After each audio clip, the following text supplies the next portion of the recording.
All right, everybody. Thank you. Please be seated. First of all, let me apologise for the length of time that it's taken, but I just wanted to make sure that everything was right and we had the correct legal advice. So, in answer to the motion that's been put forward, I'm going to put you over to Phil now, who's going to explain the legalities, and then it's back to me to make a decision. Thank you, Mr. Mayor. First, if I can just make a point on the Constitution, that this is in effect a point of order, so it is an issue that is before you as Mayor in terms of whether or not the motion that was moved by Councillor Grant is lawful. The motion as proposed is effectively to withdraw one of the allocations from the borough plan with immediate effect. In my view, that would be an unlawful motion. And the reason for that is that the local plan is at a point of examination where it is in fact now before the inspector. The inspector has assessed the plan thus far based upon the hearings and the submissions that have been made, and is looking to progress to a point with the consultation that is just about to start, in fact started today, in terms of main modifications. If you withdraw a key part of the plan at this stage, a little bit like a house of cards, the whole plan will come tumbling down. And in effect, the inspector could very well find that the whole plan is now unsound because, for want of a better excuse, the SA, the sustainability appraisal, would need to be redone, and he hasn't got that before him. There is a whole raft of other potential implications arising from it, all of which could result in the inspector saying, if you wish to progress with that and withdraw HSG 4, then I recommend you withdraw the whole plan. So on that basis, I take the view that it is contrary to both the Planning and Compulsory Purchase Act 2004 and the Local Plan Regulations 2012. Right. So, following that advice, I'm going to rule that the motion is unsound and I won't accept it. So, we're now going to carry on with the questions. And the next question is from Councillor Conacher. Just out shows that the councils in England issued 4,273 planning enforcement notices in 2017-18. Nuneaton and Bedworth Borough Council issued just one planning enforcement notice in that period.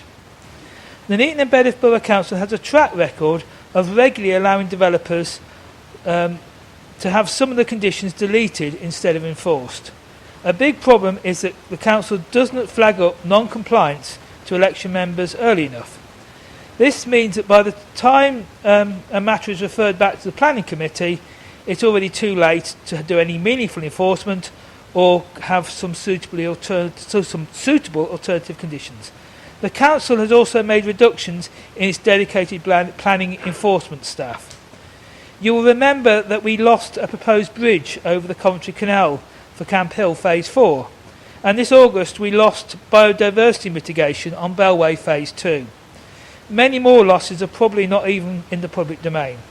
Will the portfolio holder please look at improving the monitoring of planning conditions so that at least we have a good chance of getting what the planning committee agreed the developer should provide?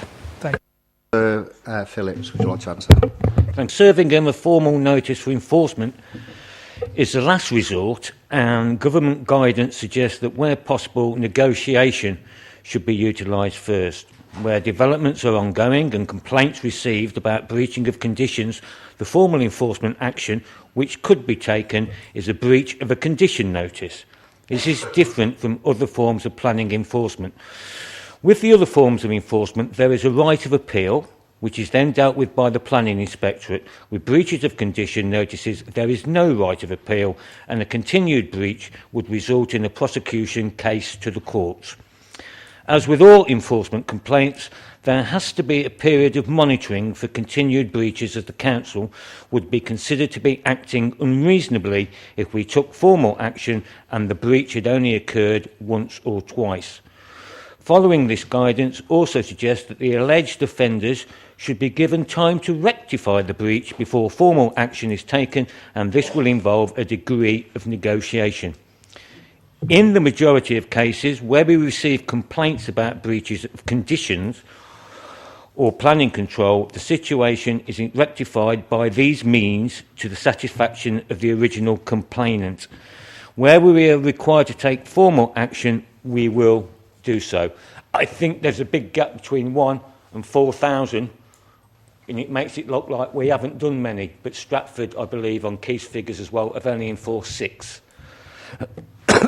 The council are receiving extra income as a result of the increase in planning fees, which are specifically to be spent on improvements regarding enforcement planning, and I will speak to officers as to how this is best achieved. Thank you, Mr. Mayor. I have no supplementary questions. We've got enough questions to go through, Councillor Concourt. So I'm going on to the next question. Councillor Elliott. The Leader of the Council agree with me that the opposition could use their time far more productively by working with us and with the officers during timetabled meetings, rather than repeatedly calling for costly extra meetings where we discuss issues which are already scheduled and being dealt with by this council? Simple. Yes. It is vital that elected councillors have the opportunity to discuss important issues. However, calling additional meetings to discuss matters that have already been scheduled does carry with it an opportunity cost in terms of staffing, etc. I'd like to move a motion, Councillor Jackson. And in moving the motion, I will state as follows. Scrutiny is a vital function of local government and a key method of holding the executive to account. This council affirms its commitment to upholding the constitutional and legal methods of scrutiny, which is a fundamental pillar of our democracy that we should maintain rather than potentially allow an elective dictatorship to proceed unchallenged. In moving the motion, Mr. Mayor, I would remind Council and members opposite that when they moved their budgetary recommendations in February, that reducing the amount of scrutiny panels from 4 to 2, therefore reducing the number of meetings from, if I've got it right, from approximately 20 to just 10 a year to scrutinise all the areas of council functions. I believe Councillor Damon Brown worked out there's approximately 56 when he did his calculations. Then I think the price of an extra meeting is well worth it. If members opposite don't want to attend, they can vote with their feet and not attend. The members on this side are more than happy to sit there as long as is necessary and hold you to account. That's the legal, the constitutional position that we are in. If you don't like it, vote with your feet and go the other way. Or if you don't like being challenged, I'm quite happy to swap positions with Councillor Jackson, and I'm sure my shadow cabinet and fellow colleagues would be happy to assume the mantle forthwith. Now, in terms of calling meetings, actually one of the meetings, which was to deal with the Glendale issue, which was a hot potato topic we asked to be brought forward, because it was an issue which was extremely relevant at the time. In fact, Councillor Hancock said he found it, quote, a very useful meeting. It's on record, it's on the YouTube channel, go Google it. The second one, the calling of a call-in, the head of paid service looked at our call-in and said it was a valid call-in and allowed us to have the meeting. The fact that you didn't consider all of the aspects at Cabinet that we asked questions about and you didn't answer, that's your lookout and leaves you open to challenge. You didn't provide all the relevant information. You didn't give us the answers to questions we raised, or even gave an indication that you'd be willing to answer the questions we raised, legitimate questions about £1.8 million worth of spending by this council. If that means you don't want to turn up to a meeting to be held to account over £1.8 million, I say that's a shame and an indictment on the council opposite. If you don't want to sit on scrutiny, don't do it. We will sit here for the long run because we believe in representing our residents. If you don't, swap places. We're happy to take charge at any point. We got 51% of the vote. You came a poor second in the residents' views of this borough, and we will remind you at every opportunity. And if that means we have to have another meeting, so be it, Mr. Mayor. I move the motion. I need to see the motion again, please.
Right, okay. I just wanted to check something on,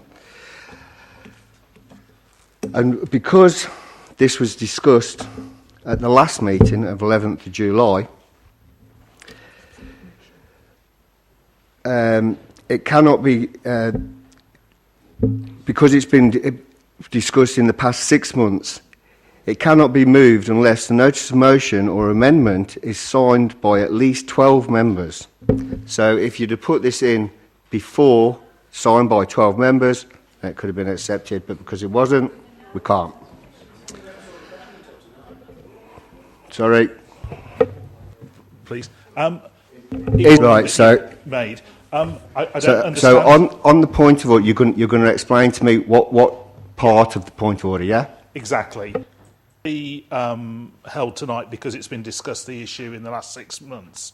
How come the question was allowed?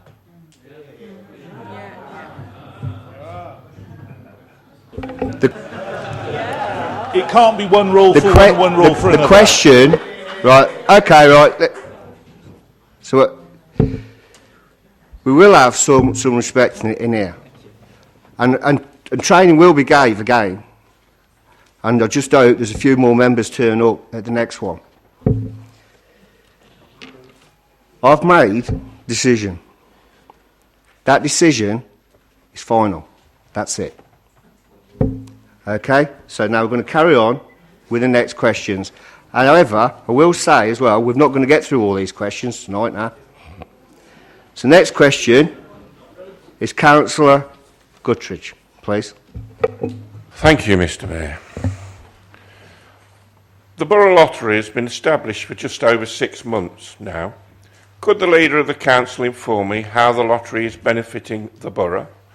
What has been the total money received from participants in the lottery?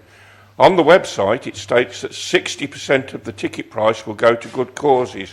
So to date, what is the total amount of money that has been paid to these very good causes?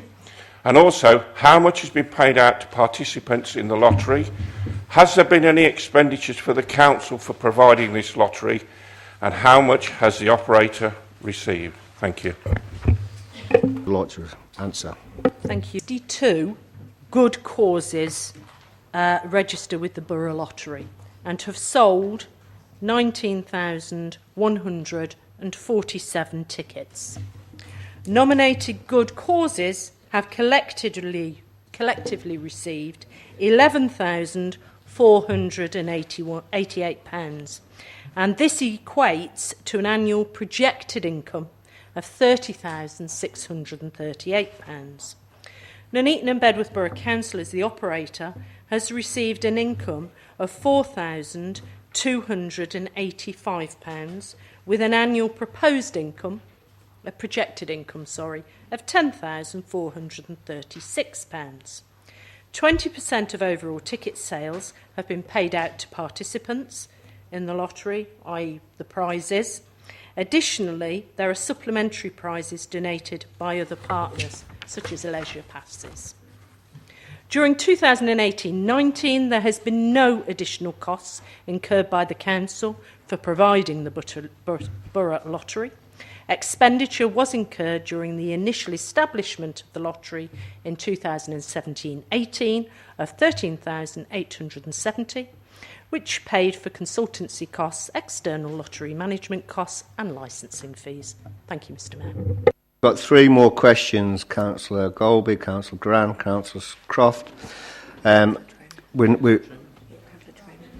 It's Councillor Chairman, sorry, another 4 questions then, sorry. We've got no more time for them questions, so I will have your questions answered within the next week, in writing from the relevant officer. Okay, special urgency decisions. We haven't had any special urgent decisions. So go on to number 10, Cabinet report by the Leader of the Council. Councillor Jackson. The items on this report are subject to debate and decision later on the agenda, but myself or Cabinet members will be happy to answer any questions. Councillor Condacor. 47 and the Cabinet meeting of the 25th of July.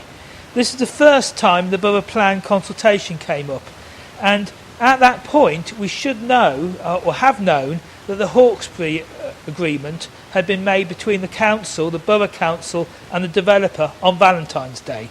That was the 14th of February. So why did the Cabinet go ahead ignoring the Hawkesbury issue when it was actually well known way back since Valentine's Day that the council had agreed a memorandum of understanding with the developer to remove all the objections?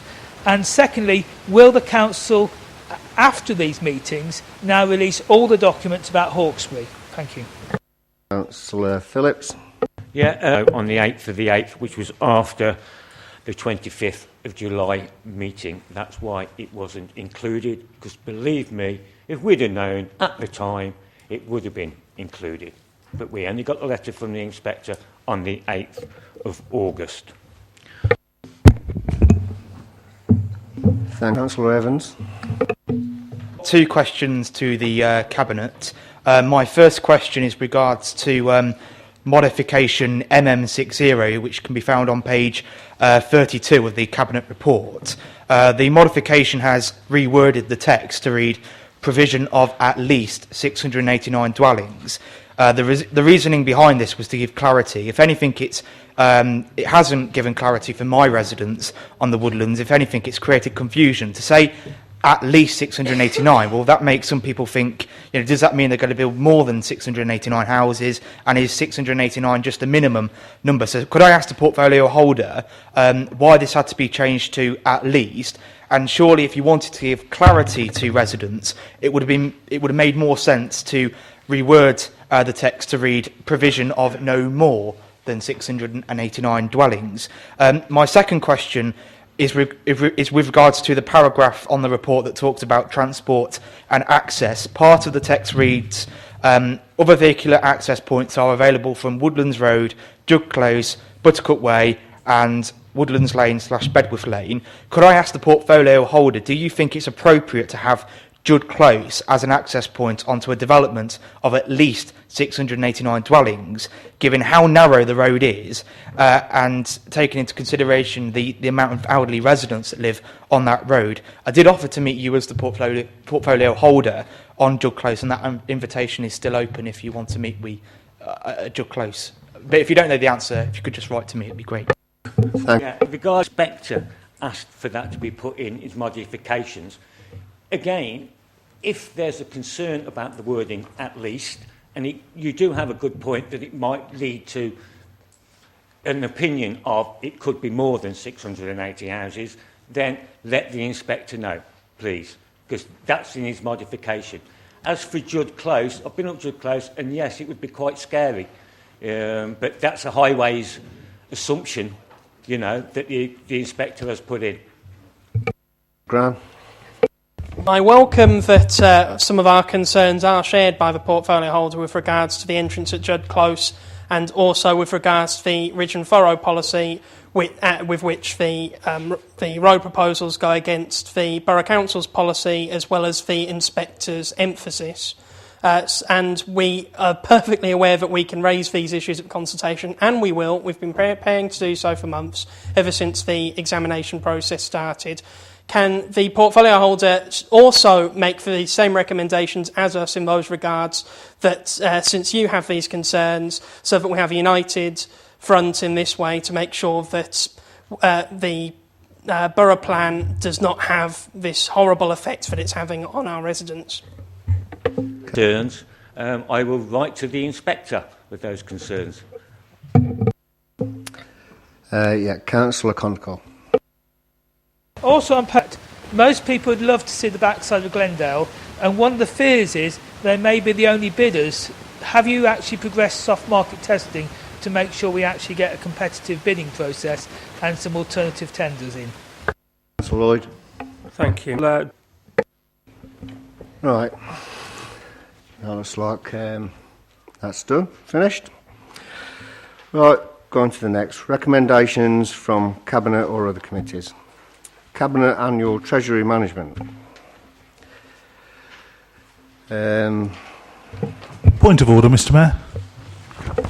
But I'm assuming that we're now talking about the agenda item number blank that's shown on page 52. That should be marked 11A, should it? And the report that follows the next one should be marked 11B. And then at the very back on page 66, where it says agenda item 11B, appendix D, shouldn't that be appendix 1 of 11B? And why are they going from numbers to letters? It's a bit confusing. Appendix D is what supports what we're being asked to approve, so it kind of needs to be explicit. So the agenda item numbers need to be numbered, and the appendices need to be appropriately labelled and pointed out. Thank you.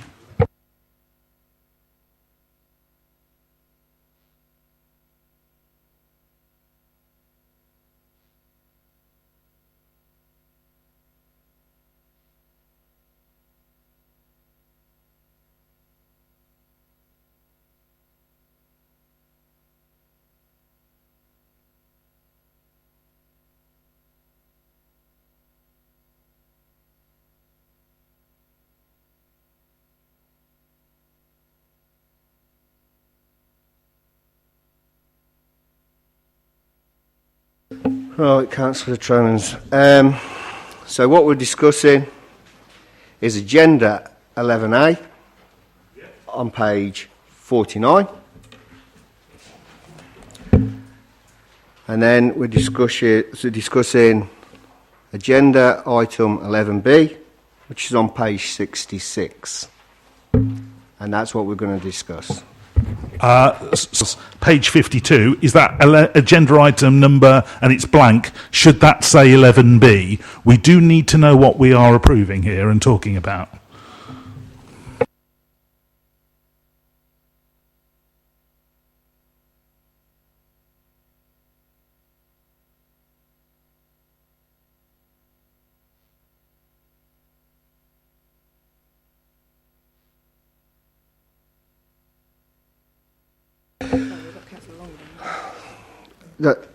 Just a minute, Councillor Longden.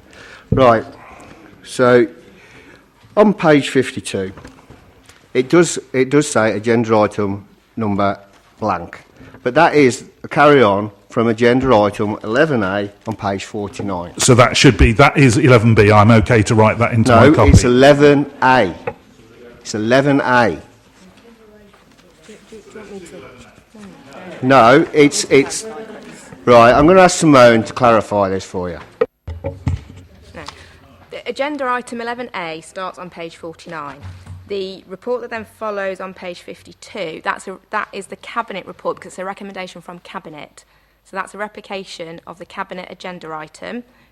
So 49 is 11, 52 is 11A. No. Page 49 is the start of 11A. Page 52 is then the Cabinet report that supports item 11A. When we move on to page 66, that is then agenda item 11B. That's the appendix from the Cabinet report because, again, it's a recommendation from Cabinet, but the only element of that Cabinet item that needs council approval was Appendix D. So that's why you've got Appendix D replicated as part of this agenda. Right, so it should say Appendix D of the Cabinet report. Yes. Yeah, because it implies that there's an ABC for agenda item 11B and there isn't. Okay. Thank you for that. Councillor Longden, did you want to speak? Okay, thank you. Right, okay. What was that, Mr. Mayor?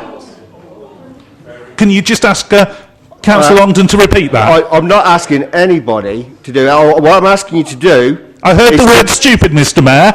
Point of order, I want an apology. He's not... Councillor Longden, please, sit down. Councillor Tromans, it is not a point of order. Okay? I will, again, ask you to read the points of order and the meaning of them. And I will ask Philip to explain the points of order to you again. Because this is not going anywhere very fast. Right, so I'm going to go back to what we're talking about. And we're on the Cabinet. Councillor Jackson, can you present this, please? Thank you. Pleased to move recommendation 11A, which begins at page 49 and continues the report right through to page 65. The recommendations are clearly printed on page 49, and I move those, Mr. Mayor, to council this evening. Have we got a seconder for that, please?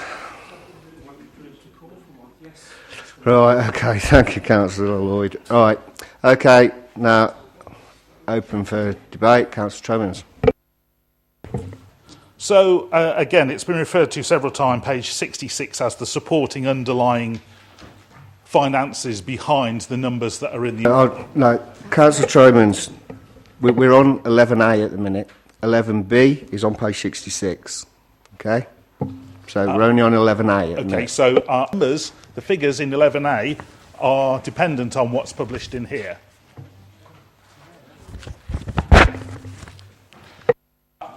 Can I just ask a simple question then, Mr. Mayor? Will I be allowed to ask a question about what's on page 66? 66, when we get to it. At the minute, we're on 11A.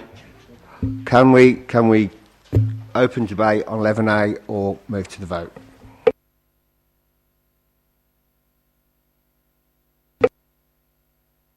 Councillor Condor. Thank you very much. Confidence in our finance officer.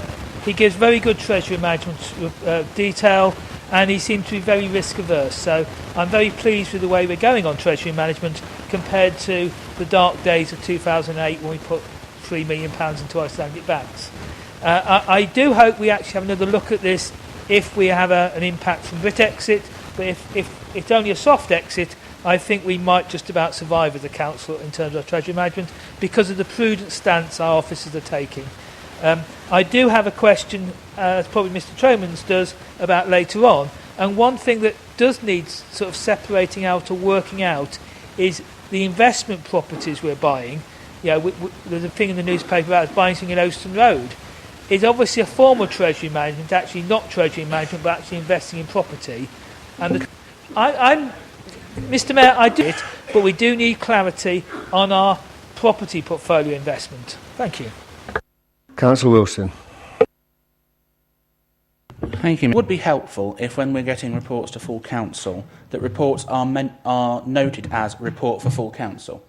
I understand that the original report was to Cabinet, but this is not now going to Cabinet, this is now going to full council.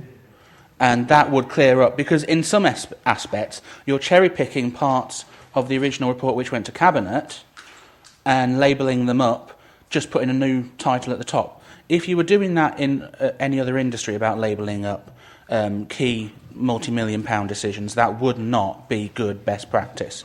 So perhaps officers could take that back as a way of how we do council agendas in the future. I'm not a member of the Cabinet. I'm a member of full council. The report should be headed to full council. But in regards to the substantive elements of the report, whilst I disagree fundamentally over areas of the money where it is spent, I cannot fault how it is spent, because the officers here do an exceedingly good job in how they do the treasury management. And I have had numerous conversations, both with Simone over the years doing shadow budgets, Craig Pugh doing shadow budgets, and I have absolute confidence in their ability and their technical expertise in doing these things. So I think this report is fine to go through as it is, but we have to be careful moving forward about how we actually report things to full council. Thank you, Chair. Mr. Mayor. Okay, can we move to the vote then? All those in favour of this report?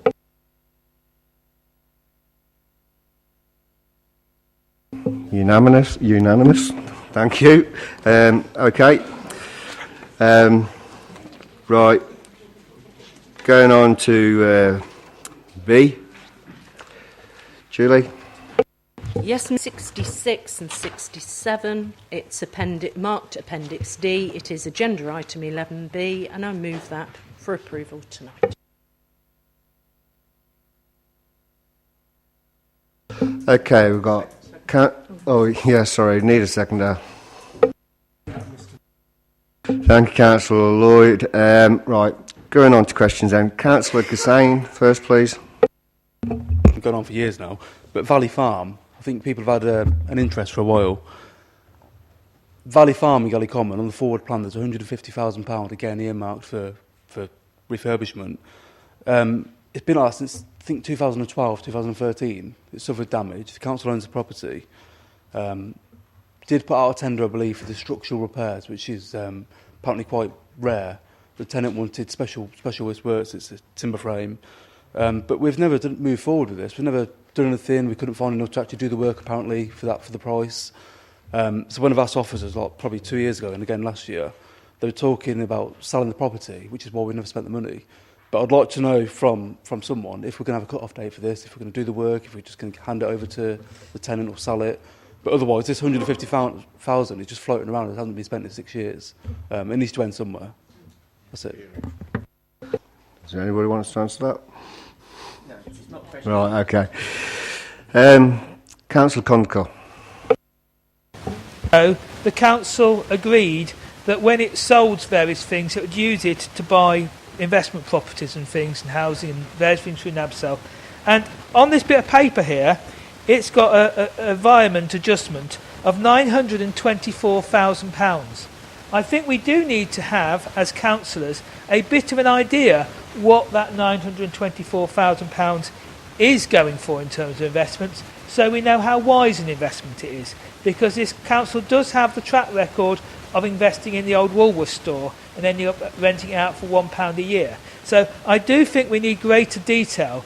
To give us a page with just 924,000 is not enough detail. We haven't got the bits behind that. And then going on to the back page, which is the housing revenue account, we have a desperate need for door entry systems at Cleaver Gardens. And there's a variation of here of £52,000 on door entry systems. There's no text to say where we're putting that extra money in. It's a total mystery as to what's coming in and out of this programme with all these adjustments. And there's probably about £1 million of adjustments, £500,000 up, £500,000 down, on this programme with no text to explain what we're getting, what's not happening. Are my residents at Cleaver Gardens who had problems with antisocial behaviour getting door entry systems this year? Are my residents who are falling over on the paving getting new paving, slabs to tarmac?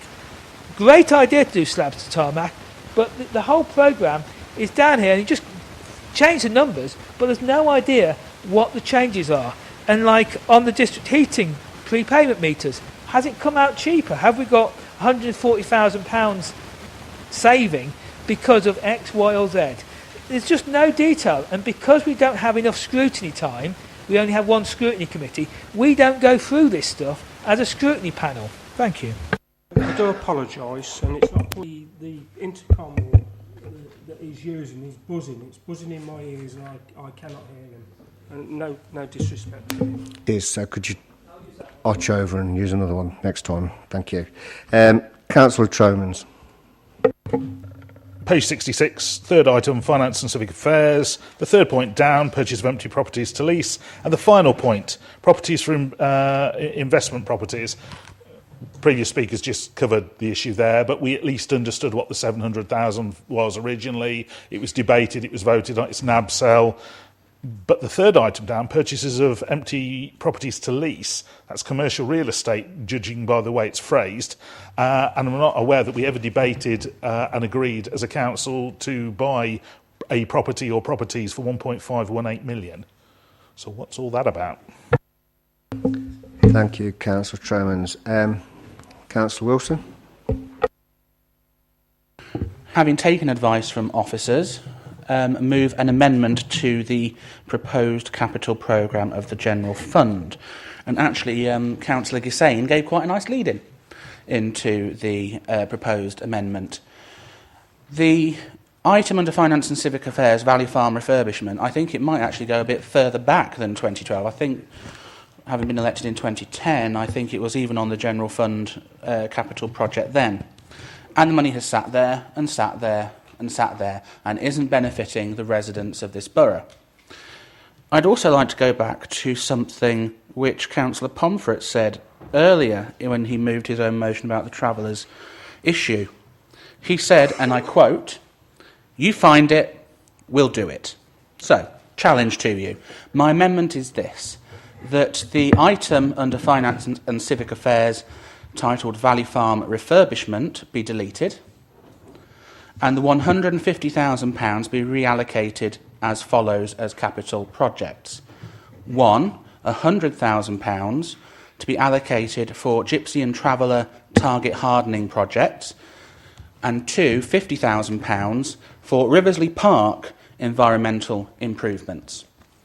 In moving those changes to the capital project, Mr Mayor, I know that at Cabinet it was reported, I think Councillor Condacor even raised it, about doing works to Riversley Park, and I completely agree with him. When you compare and contrast the Miners Park to the Riversley Park, there is a vast difference in standard, and Riversley Park, to many residents, is starting to look a bit tired and dated and could use some additional monies to be spent there, and Councillor Lloyd said at Cabinet, we will investigate. I'm offering him an opportunity now to reallocate some money which is not being used. I don't think residents would even notice the £150,000 being moved into projects which will benefit more people in this borough, and use the remaining £100,000 to actually look at doing more projects, like putting in more robust barriers, like building earth bunds and mounds, like putting in ditches, or perhaps, if warranted, looking at putting CCTV in at the sites to see if we can actually try and capture those people who are cutting the locks. Whatever. I'm not saying it's viable, I'm not saying it's a solution, but it's something we should look at, putting the CCTV in. It may not be. But I know that the main things that we look at tend to be bunds, earthworks and fences. And I've been told, having spoken to Craig Pugh about this matter, this issue could be capitalised and used through the capital budget. I think, and I'm hoping, that the party opposite and indeed the Green representative will look at this in the spirit it is intended, which is to address two critical issues which are concerning residents. The first one primarily being the gypsy and traveller incursions. It will not be a panacea, but it will be another tool in our armoury to actually do something and provide the resources that we need. And secondly, when I speak to residents out and about, they love Riversley Park, but they are noticing it is starting to look a bit tired and jaded and needs a bit of tender loving care. When I was in the Miners' Park a few weeks ago, it looked fantastic, just like my childhood memories, when I used to go there and play on the steamroller and use the old paddling pool when it used to be there before it was removed for health and safety, and all the other items that used to be there. So let's try and spread the issue around the borough and make our borough a better place and use this £150,000 for better causes, which I think our residents need more than refurbishing something which hasn't been refurbished in 8 years. And I don't see any sign that it is going to move at any point in the future.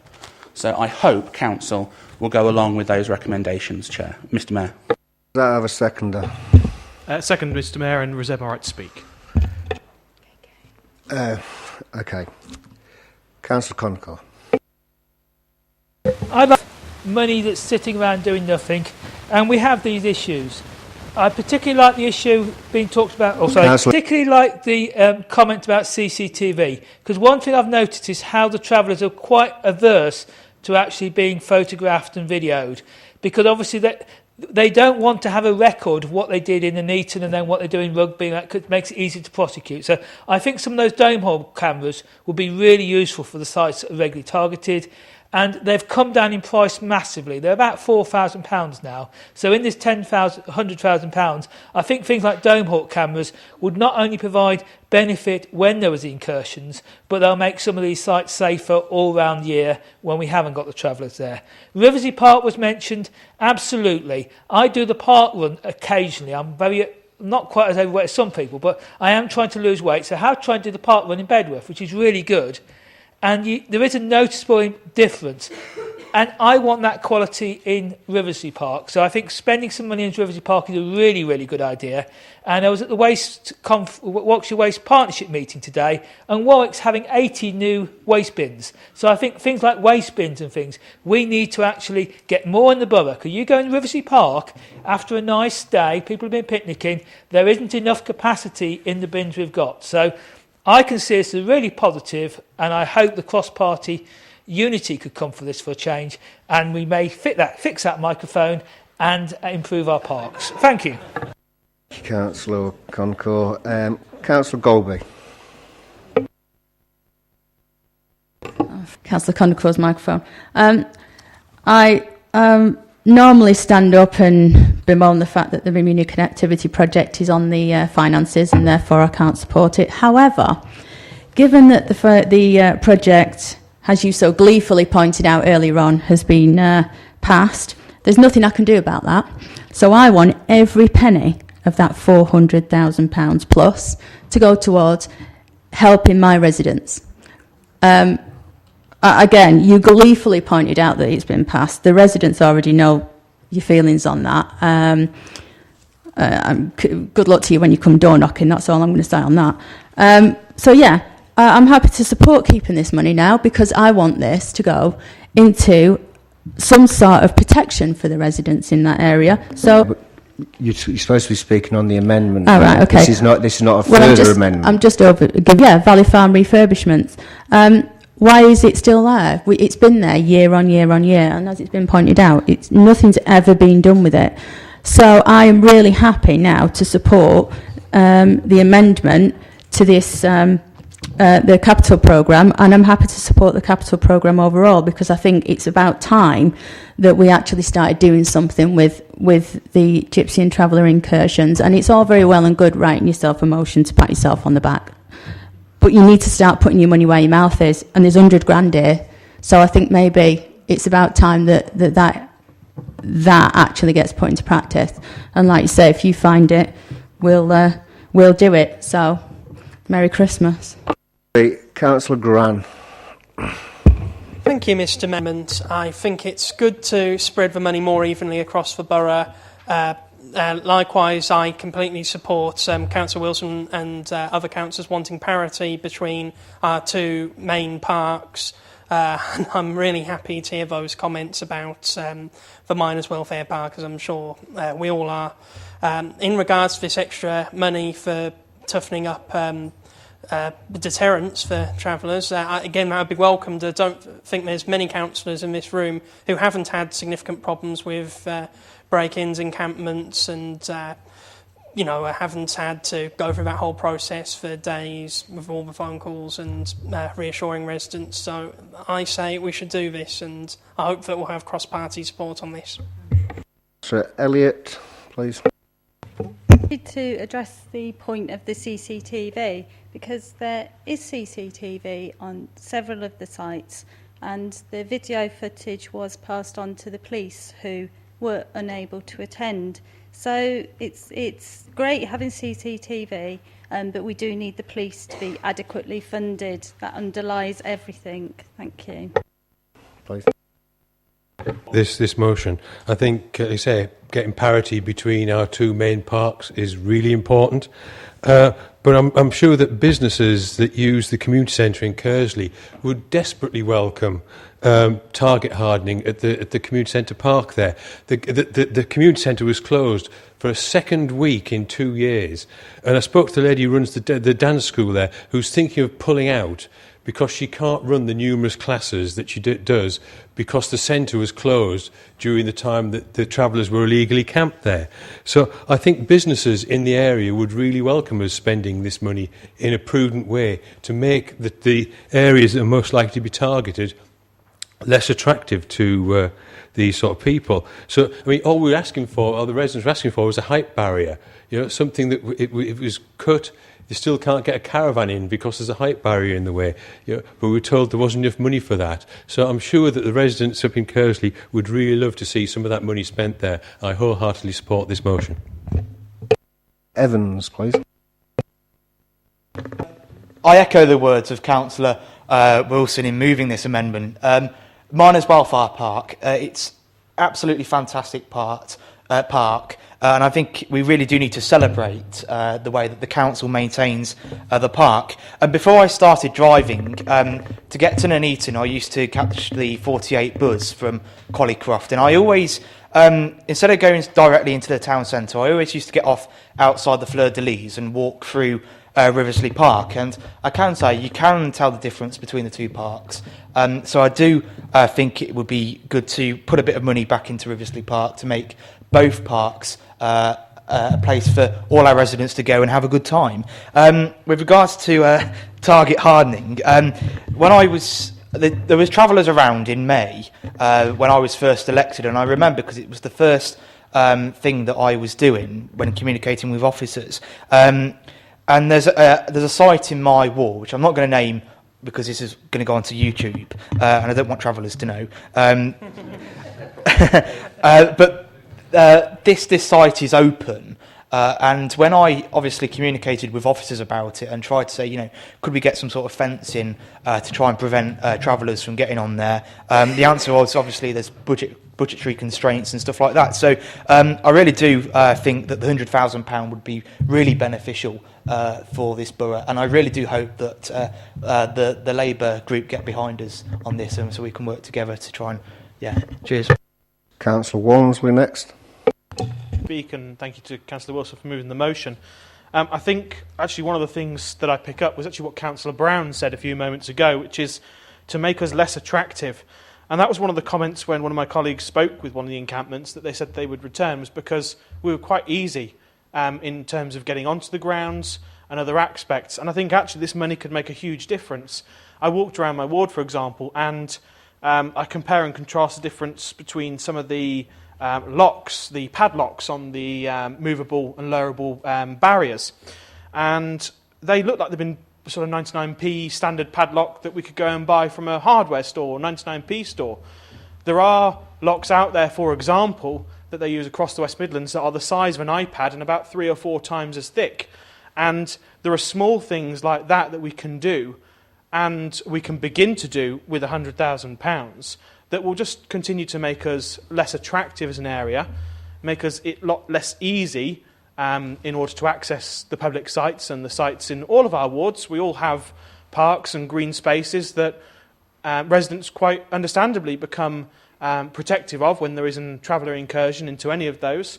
And that goes across and transcends all political boundaries. We know the strength of feeling from residents on this matter, and I think tonight we've got the opportunity to do something that really, really can take action, and can take action today. Just to demonstrate, one of the biggest and the longest discussions that we had at the Weddington and St Nicholas Forum, or should be Weddington and Nuneaton East Forum on Monday. And actually one of the issues that residents most spoke about, and the most residents spoke about, was traveller incursions. And I think it's really important that if this money is here and found available for us tonight, moving from a project that, as already been said, has been rolled over and rolled over, that actually we can make a start on this today, we can make a start on this now, and we don't need to wait to find additional monies in a future budget, but this is a pot of money available to us right now that we can start making improvements tomorrow. Thank you, Mr. Mayor. This room will deny that we are still in a period of austerity. We've been hammered with lack of money, and money being taken away from us from the government. However, saying that, Mr. Mayor, if we've got spare pots of cash swilling around as such, then I think we should use them, yes. My problem with the amendment being moved tonight is, in effect, it's an ambush on what's been put forward tonight. Now, we've already seen almost every speaker has come up with their own wish list. I thought the days of this council having bun fights about allocations of money had gone. So before I vote on it, I'm going to be very clear on what the amendment said, because maybe the councillors should have put it forward through the normal channels so that it could have been discussed by whoever and where it's allocated. Because at the moment, £150,000 isn't going to go very far if you're going to allocate it to everybody's wish list. And I do want to say about the Bedworth Miners Welfare Park, because exactly that, it was provided for the people of Bedworth, the miners of Bedworth, for a fresh air environment. It's a fantastic park, but where people have got it wrong, and they keep coming out with these things, is about how good it is and whatever it is, and it is, but the play equipment in that park has been there for many years now.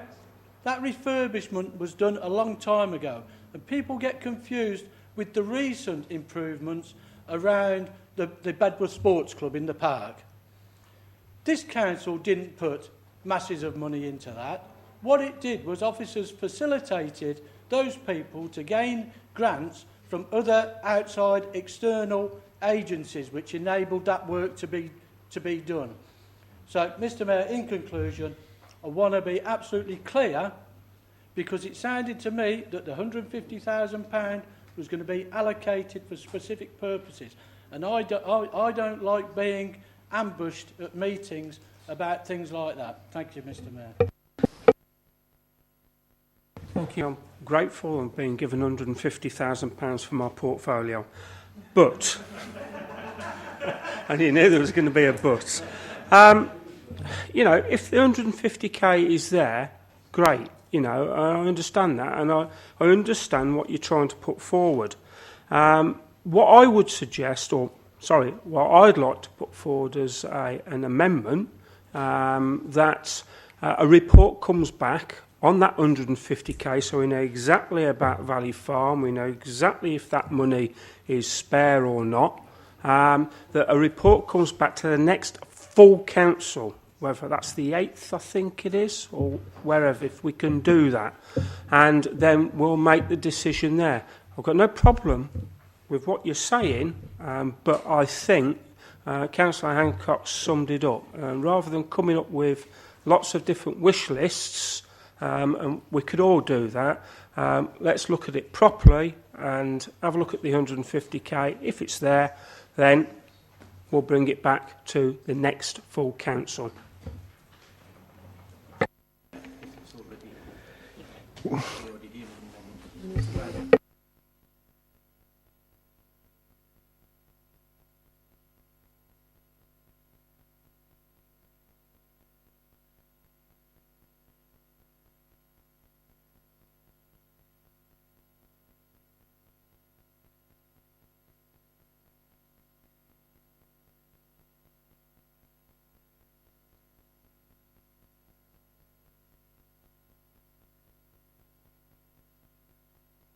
Right, I've got two more speakers and then we're going to go to the vote. Councillor Gassane.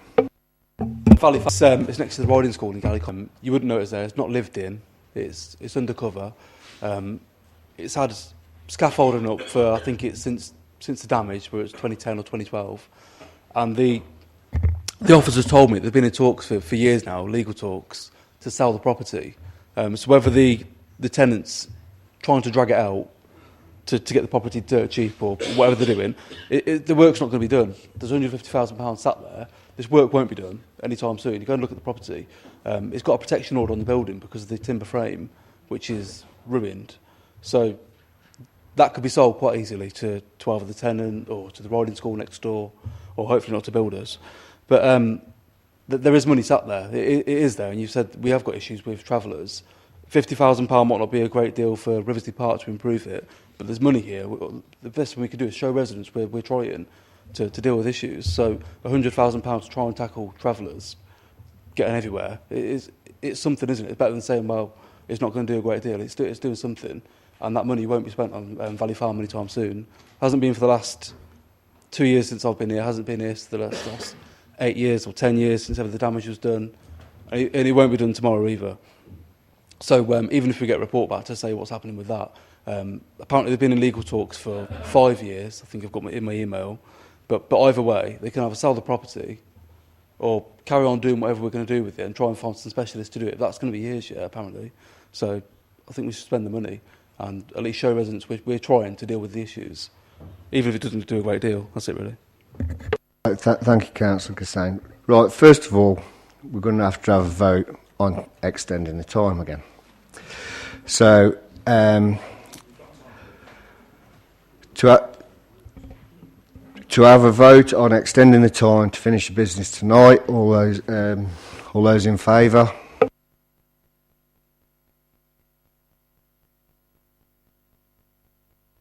Right, okay, that's carried. So we're going to finish the meeting off tonight. So I've got Councillor Guttridge, and then we're going to move on.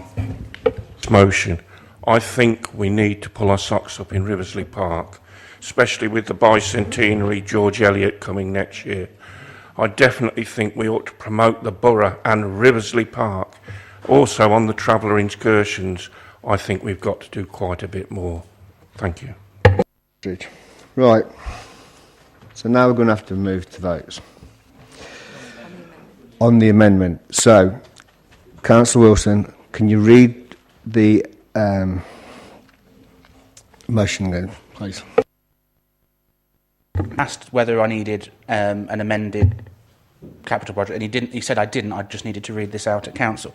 So what I am suggesting or moving is that the item of Valley Farm refurbishment, £150,000, that capital project be deleted, and that the money of £150,000 be reallocated for £100,000 for Gypsy and Traveller target hardening and £50,000 for Riversley Park environmental improvements. That's the advice I've had, Mr. Mayor. You want to speak? Consensus across the chamber tonight. Councillor Lloyd moved an amendment to the amendment, which was a friendly amendment to say, let's get a report back to October the 8th meeting on this matter. We can agree, it seems to me, everything else in Appendix D, except for the allocation of Valley Farm. That seems to be political consensus. On that basis, I want to second the further amendment of Councillor Lloyd and say, I think for the sake of a few weeks, I think it's not very long at all, we could have a detailed report back from officers in regard to this £150,000. I trust that finds favour. It is said in a spirit of friendship, Mr Mayor.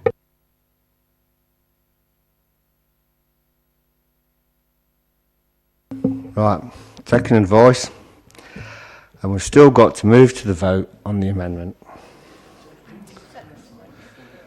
No, on Councillor Wilson's amendment. So we've got to move. So is everybody clear on what we're voting for? I just want to I want everyone to understand that we're voting. Councillor, we're going to vote for the amendment from Councillor Wilson. Apologies, Mr Mayor. I'm not. We've had the report. There's been an amendment, which I understand about. There's been a further amendment, which was moved and seconded. So why aren't we should be voting on the most...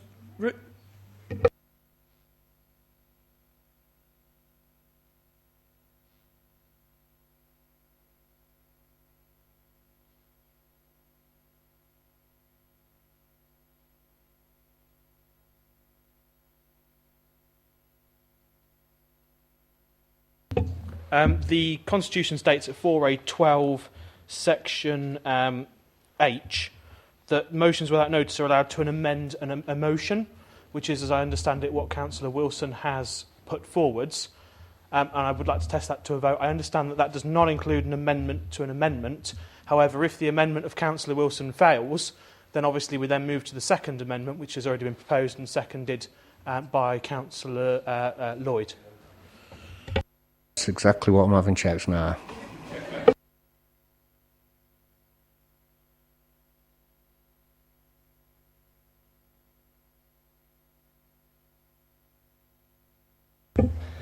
Yes, thank you, Mr Mayor. The Constitution says, and this is in 413(6) of the Constitution, paragraph B, on amendments, only one amendment may be moved and excuse me, put myself on the clock there.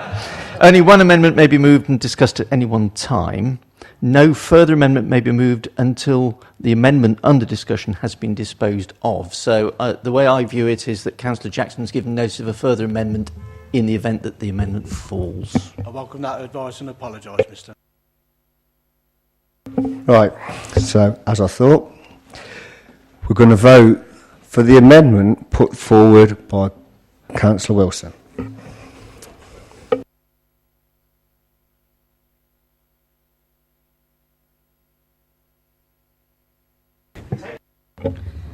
So this is for or against the amendment. So Councillor Beaumont. Councillor Brindley-Edwards.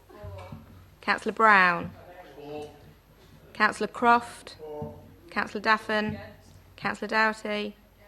Councillor Elliott. Councillor Evans. Councillor Gazane. Councillor Glass. Councillor Golby. Councillor Gran. Councillor Gutteridge. Councillor Hancocks. Against. Councillor Hocking.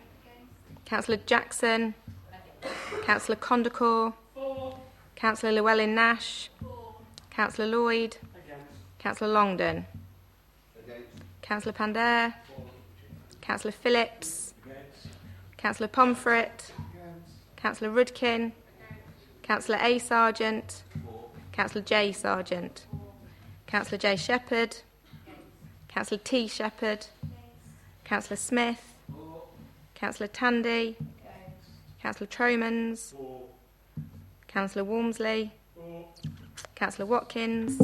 Against. And Councillor Wilson. Okay then, so I'll be using my casting vote against. So that falls.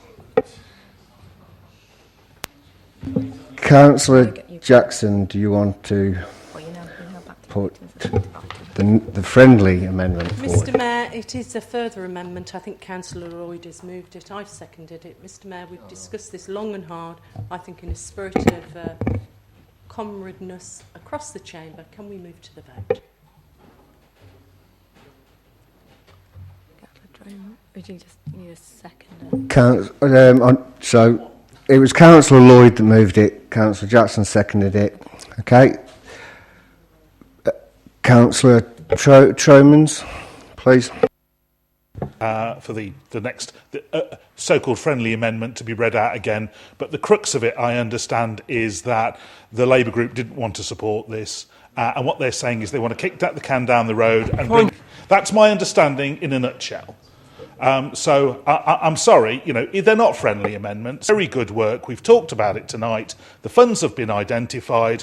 It was less to officers' discretion to where they spent the 100,000 on target hardening and what they did with the 50,000 for Riversley Park. You are on record as having rejected that.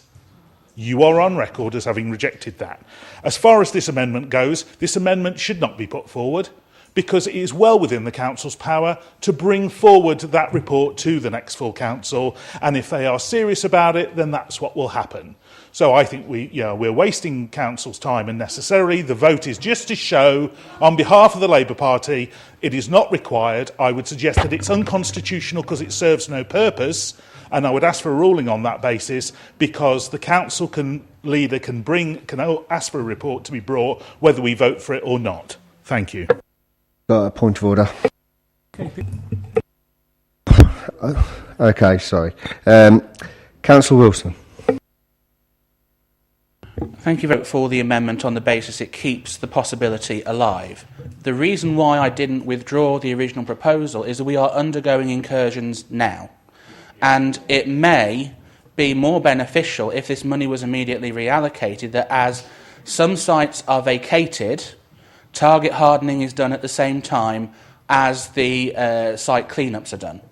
And that would have made certainly the residents who are more directly affected, I think they would have felt safer and more secure in their homes and in their communities. That was the main reason why I didn't accept that. But I will go with the proposal to keep it alive in the hope that we will move forward with this and actually say yes on the 8th of October. Because if you don't, if the party opposite do not, I think we are doing a great disservice to the residents when we can identify an issue where we can make a difference to residents' lives and make them feel more safer and more secure in their communities. Because at the moment, the incursions are going on. We've just had one on Donnythorne Avenue. I understand it's just gone. I haven't driven past there today. It was there the other night when I drove past. It may be that if we'd have approved this tonight, some money could have been used from the new allocated capital budget to do some target hardening, make things more safer and secure on that site. As it stands, if we haven't got the money to do that now because we've just rejected the other amendment, residents won't get that reassurance and benefit of using that money. That's why I think, to be honest, the party opposite have made a huge mistake in what they've done tonight. I say that because I'm in the interest of residents. I accept that you want to see that there is some element of movement, but I genuinely think you made a mistake for those reasons, because they are ongoing issues now where we could have actually done something, joined up as soon as one site is vacated and cleared of all the detritus, the human faeces and all the other stuff that goes with it, all the horses. At one point I felt like I was in a field with Pop Larkin at one point as I was driving past. Those issues could have been dealt with tonight and residents given more reassurance. I think it is a genuine shame that we didn't do that. But in the hopes that we keep this possibility alive, I will go with it and hope that Labour will do the right thing on the 8th of October and go with it. Thank you, Mr Mayor. So I've got Councillor Phillips. Very quick, go ahead, but as scrutineers, 150,000, it was just a case of where we're going to spend the money. You didn't, Councillor Wilson, you didn't actually speak about those reasons why you didn't support it straight off. Originally, I don't seem to remember that, but it's well alive. All we wanted to do was a bit of scrutiny to see how much things would cost. It might be a case of 120,000 required and 30,000 on the park. We don't know, but we will know by the 8th of October. And yes, we do everything we possibly can to keep this alive and actually. Thank you, Councillor Phillips. Councillor Connachor. It's a great pity we're delaying this by a month, but it does at least give us the opportunity to go down the capital programme, the General Fund capital programme, and actually look and see if any of these other figures are actually accurate and what are the variations that there will be and whether all these things will actually happen. Because every year we have things on the capital programme that get delayed and pushed back, and particularly vehicle replacement programmes. I know the friendly amendment. We're not talking on the rest of it now. We're talking on the friendly amendment. Mr Mayor, we're not making any other point, no other point at all, just the friendly amendment. Mr Mayor, if I may, without you telling me what to say, I think we should use this advantage. Right, do this once more, and then I'll ask for you not to be heard. We're just talking on the friendly amendment. We've gone over time to get everything finished, the friendly amendment only. This process till the next council meeting, which is this amendment, I hope we look at the other figures on here to check whether the 150,000 is actually what we've got or whether any of the other sums are adjusted in the light of new evidence. Thank you. Please. I'll use this one again. It's a shame that it is being delayed, although any movement is better than what we've got at the moment, which is very little movement at all. I agree with what Councillor Wilson said, that we could be using the money with to significant effect a lot quicker than if we're waiting for reports. I mean, Valley Farm's been on the books for a dog's age. Surely there should be a live document on this building. So I don't know why we need to wait. You should literally be able to go and pull up a document on this. You've got 150,000. You should know what you need to spend it on, and you should have targets date-wise. So, I mean, again, the other thing is, with the target hardening, again, waiting for a report on the spend of the finances, you should have a plan already. There should be a live plan, what you're going to do. The only thing that I know. We do hear that there's a lot of things where you can't afford. You've been given this. I'm disappointed that we're going to have to wait. The amendment is what it is. You voted us down. I will accept your amendment because, like I said, any movement is better than no movement at all, which is where we are now. But I'm just disappointed that the foot dragging continues and we're going on and on and on and on when it should be kind of a bit more of a priority. We've got single headers on this page now. And I'm not sure why we couldn't have deleted Valley Farm and put an extra 2 lines in, because that is what it would amount to. You should have all the background work there at your fingertips. Councillor Hancock's. Okay. Councillor Jackson. Councillor Jackson. It relates to the £150,000 only, and a report coming to the 8th of October about that. Everything else in that amendment is going through tonight is the amendment that's on the table. Councillor Tandy.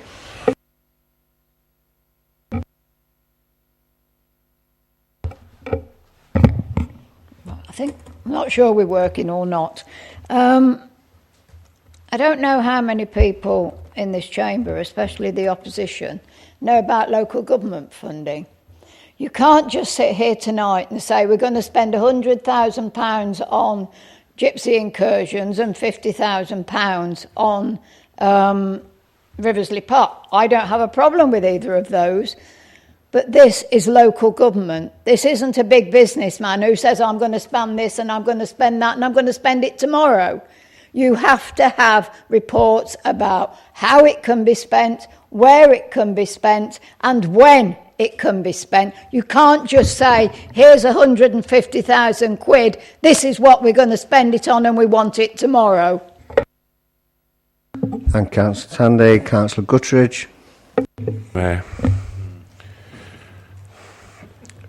I hope that the Cabinet report that goes to Cabinet is a full and frank and financially sound report. I hope it's going to be right. I just hope it's not going to be another Gresham Road. Please, we're moving to the vote now. Right, so I'm going to ask you to again read it out, Councillor Lloyd. and then we're going to move to the vote. Oh, right, okay.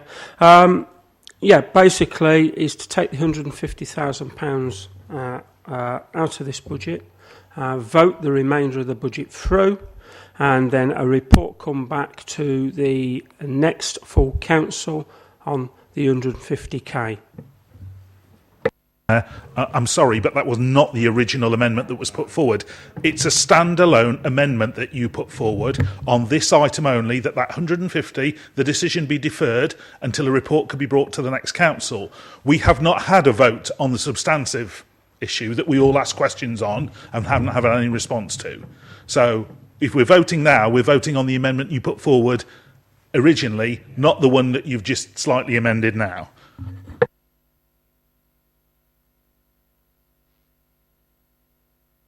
Or was the 150k be deferred and come back to a future meeting?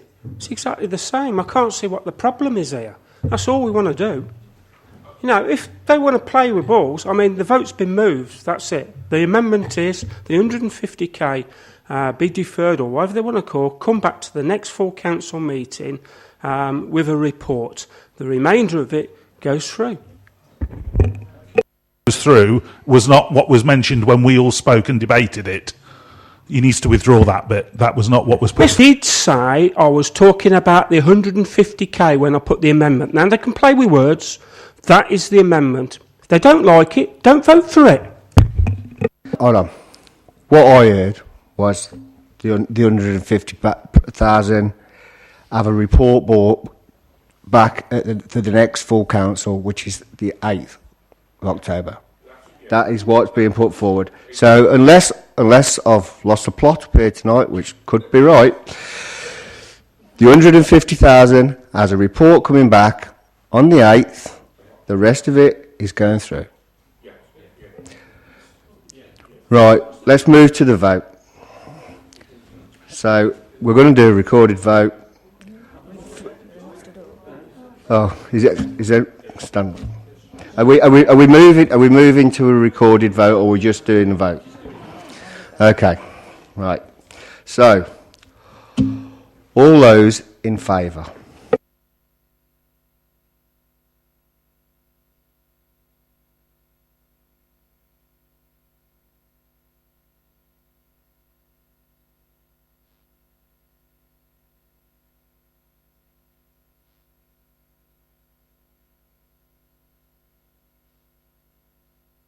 Right, so the substantive motion is one. Now we need to take another vote on the other part of the report going through. So, not taking into account.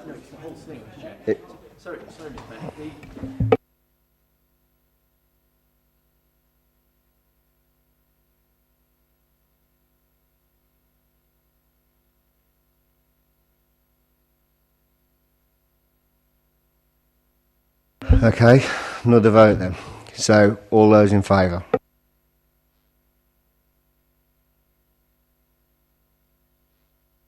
Abstain? Against?